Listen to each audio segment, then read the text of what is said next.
Welcome sa Dries TV. Kung interesado ka sa ganitong news, huwag kalimutang isubscribe ang ating YouTube channel. Maraming salamat! So ayun, welcome back again sa ating YouTube channel mga kakimpaw, and sa update natin ito, ang pag-uusapan natin ay tungkol sa mga importanteng ganap kina Kim and syempre kay Paula Avellino. Pero bago po ang lahat, maraming salamat sa inyong patuloy na pagsuporta at pagsubaybay sa mga daily update natin. Kaya naman bilang pasasalamat, narito po ang mga napili kong komento patungkol yan sa naging previous update.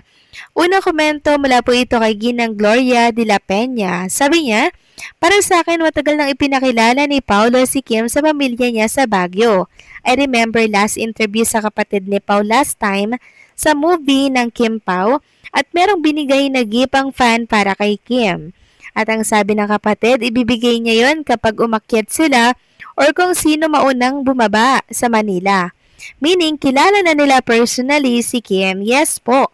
Yan yung sinasabi ko sa inyo mga kakimpaw na meron pong nagpabigay ng gift kay Chinita Princess at yan nga po yung naging sagot ng sister ni Paolo Avellino. Meaning, nagpupunta na talaga si Chinita Princess at Paolo dyan po sa Baguio. Kung baga akyat panaog na or pabalik-balik na lamang si Chinita Princess sa bahay ni Paolo Avellino dyan po sa Baguio. How sweet! Diba? Ang ganda pong pakinggan, ang gandang pagmasdan mga kakimpaw na very close si Chinita Princess sa pamilya po ni Paula Avellino. And every girl, mga kakimpaw, ito po yung pinapangarap. Ito yung moment na pinapangarap na makaklose nila, no? Ng husto, yung family nung mahal po nila. 'Di ba? Nung lalaki, mga kakimpaw. Napakasarap po sa pakiramdam niyan, mga kakimpaw. Kaya, napakaswerte po ni Chinita Princess, mga kakimpaw, sa side ni Paolo. Kasi sobrang tanggap na tanggap po siya. 'Di ba? Nakakatuwa lang kasi love na love po siya ng pamilya ni Paolo. And ano sa tingin niyo mga kakimpaw ang sunod nito, 'di ba? So, i-manifest na natin mga kakimpaw na mangyari na po yung matagal na nating kahilingan na alam niyo yun mga kakimpaw, ayoko na magsalita, baka sabihin na naman ng iba dyan, 'di ba? Na bakit niyo ba tinuturuan si Paula Avellino? So, hindi naman po ganun. Ito ay suggestion lang naman ng Kimpaw fans. So, maraming salamat po sa komento, Ginang Gloria de la Peña. God bless po at mabuhay kayo. At ang next comment mula naman po kay Ginang Helen Santos. Sabi niya, sana nga totoo na silang dalawa hanggat hindi pa sila naikakasal talaga. Nakakakaba pa rin hanggat hindi pa rin sila naikakasal. Kasi nga, maraming bashers ang nanggugulo sa samahan ni Kim at Paulo. Talaga hindi sila pa naikasal. Talagang marami pa tayong maririnig dyan sa mga bashers na walang magawa, kaya naman ang mga seniors naniniwala sa mga sinasabi ng bashers sa mga yan, kaya dapat talaga makasal na silang dalawa. Biski baga sikat na sikat silang dalawa, magplano na sila. Bakit baga sina Marin at Dingdong Dantes noon? Sikat na sikat, nagplano agad silang magpakasal. Dapat biskis sikat na sila Kim at Pao, magplano na din silang magpakasal para hindi na sila iniintriga ng bashers talaga. Di na showbiz, ganyan ang fan.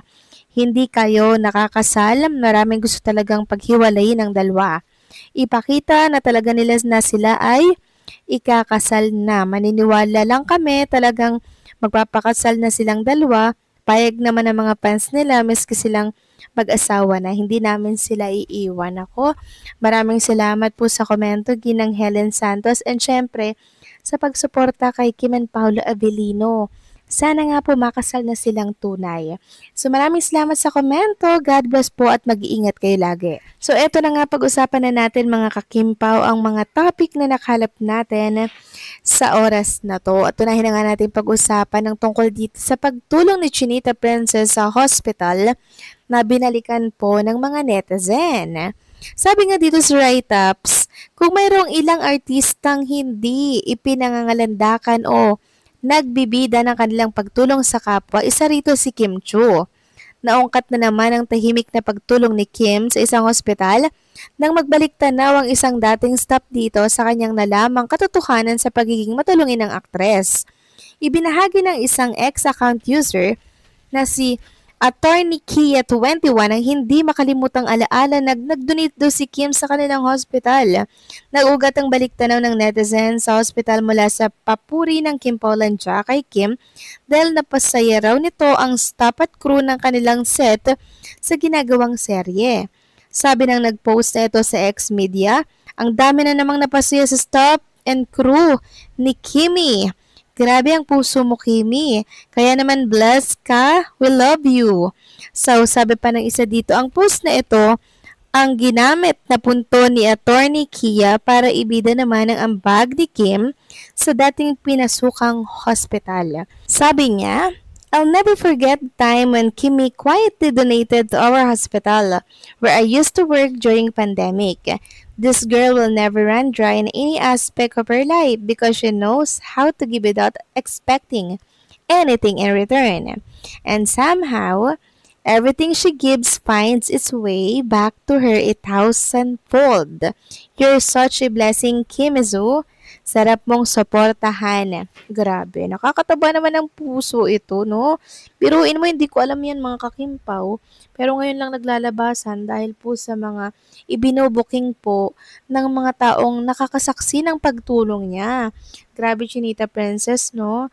Kaya pala binabaha ka ng blessings dahil sa kabutihan ng iyong puso na talagang pagtulong na walang kapalit.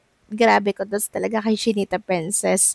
At kanina naman mga kakimpaw, ibinahagi po ni Ma'am Carlina de la Merced ang video po ni Chinita Princess na kung saan ay super hyper na naman itong si Kim Chiu at nagpapasaya na naman ng mga taong nakapaligid po sa kanya.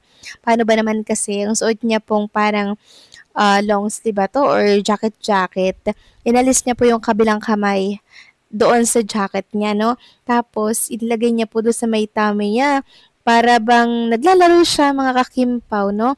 Tapos tumataas baba yung kanyang jacket sa bandang tummy mga kakimpaw. Grabe si Chinita Princess, no?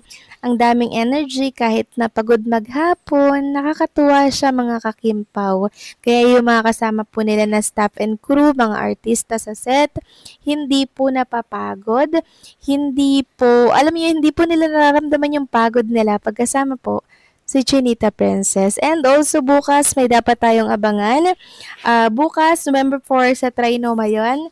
3 p.m. mga kakimpaw ha. Huwag kayong mawawala. Si Kim and Paula Abilino po ay andyan para syempre mag-promote ng The Alibay. Samantalang sa mga naghahanap naman kay Paula Abilino dito, andito lang yan sa tabi ni Chinita Princess mga kakimpaw. Huwag kayong mag-alala kasi alam naman natin na hindi lang siya nagpapakita sa camera. Pero you beside me always, si Paolo Abilino. So anong sa inyo dito mga kakimpaw? Please comment down below.